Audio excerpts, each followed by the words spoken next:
Hey guys, GG Magic here. This is my Fire Trap Trickster build, and I'm going to be showing you basically what I've been running since the beginning of the league. I've had a couple of turnarounds, changing the build up quite a bit, but I'll just kind of go through it.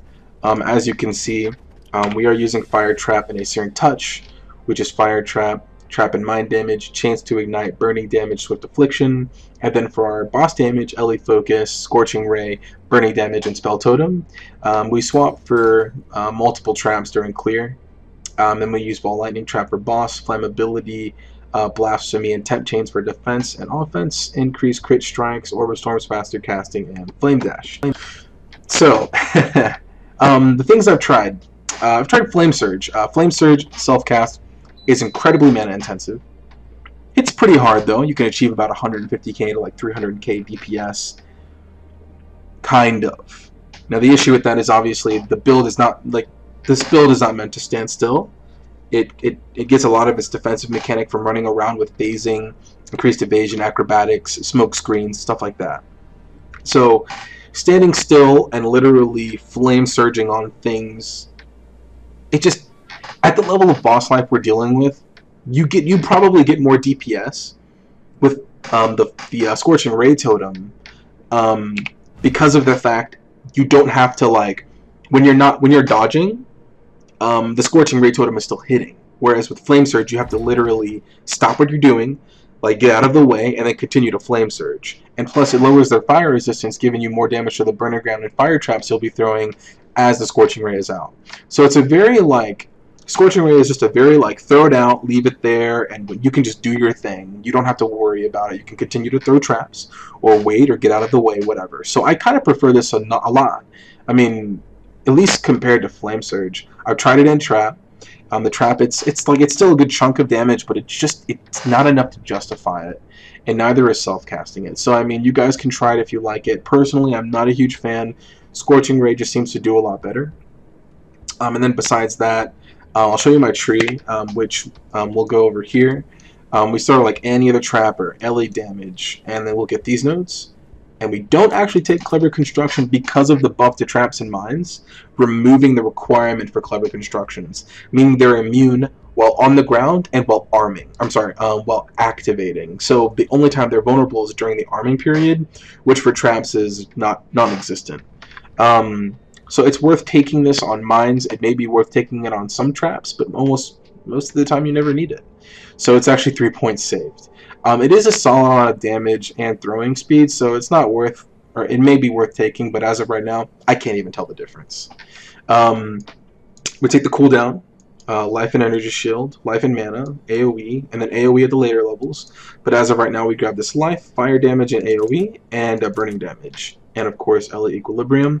You can take a power ring up until you can get Whispers of Doom if you can. I got this pretty late, like around 70. And then we got Phase Acrobatics and Acrobatics. In my opinion, this is the way to go. Compare it like this. I'm at essentially 5k life with you if you include the ES. If we unspec out of this, I have way more ES. I have 1200 ES.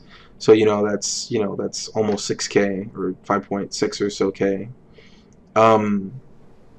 But what I'm trying to say is, with Phase Acrobatics, you barely get hit, and anybody who's played Phase Acrobatics knows or feels like you never get hit. But besides that, if we were to say take Mind over Matter, which is kind of the meta choice right now, your EHP goes up about 500. If you take this exact tree and you take this mana, right, and you don't change the build and you just put this on, the unreserved mana goes up to 508, I believe. So your EHP, since this is 30% of my mana unreserved, goes up another 500. So that would mean that we would gain 500 EHP. We would reach probably about 6k life at the end of the day.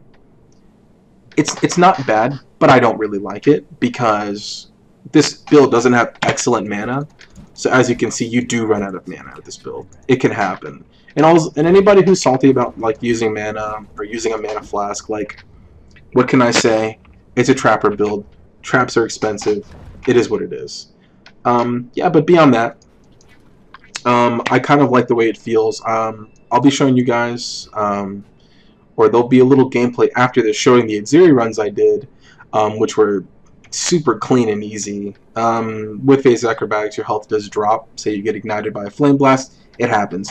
But we didn't die. So at the end of the day, I mean, Atziri is pretty straightforward and easy for this build, so it's a good build to start out during the beginning of the league, considering, like, you know, we're on day, 4, and Searing Touches are, like, I bought this 90k, this 90% one for, like, 10C, and I bought, like, a couple of 88% Searing Touches for, like, 1 or 2C. So it's pretty cheap. Tinker skins at Alk now. Pyre rings are, like, crap ones are like from 1 Alk up to like 4 or 5C. So the key items for this build are easy to get. I got these all day 1. Like day 1 I had these 3 uniques. No big deal. I mean, yeah, the Searing Touch was like 15 chaos and all these other things, but you can gear this build pretty easily. Get up to tier 10 maps and do Atziri. I wish it was doing a little more damage. I wish we had more damage on ignites, but that's not going to happen. I wish we had Choking Ash, but that's not going to happen either. Hopefully we get a jewel that does fulfill the weaknesses of this build, but it has great AoE. And I have to say, I've tried mapping without multiple traps, and it can be done. It's not a big deal, but, you know, the multiple traps is a huge boon to your clear speed. So I'd say take it, switch it whenever you want to go for bosses. And then besides that, the build has been pretty stable. I don't think I'll be playing it too much anymore. I'll be showing you guys a little bit more of this gameplay after this, and then I'm going to be moving on to my next build, which I'll be uploading a video kind of explaining what that's going to be like. But, you know, if you guys have any questions about the build, or if you really need anything or any help with Path of Exile at all, if you have any feedback for me on how I can do this better, please let me know, comment, whatever. So thanks again, and I hope you guys continue to watch. Enjoy.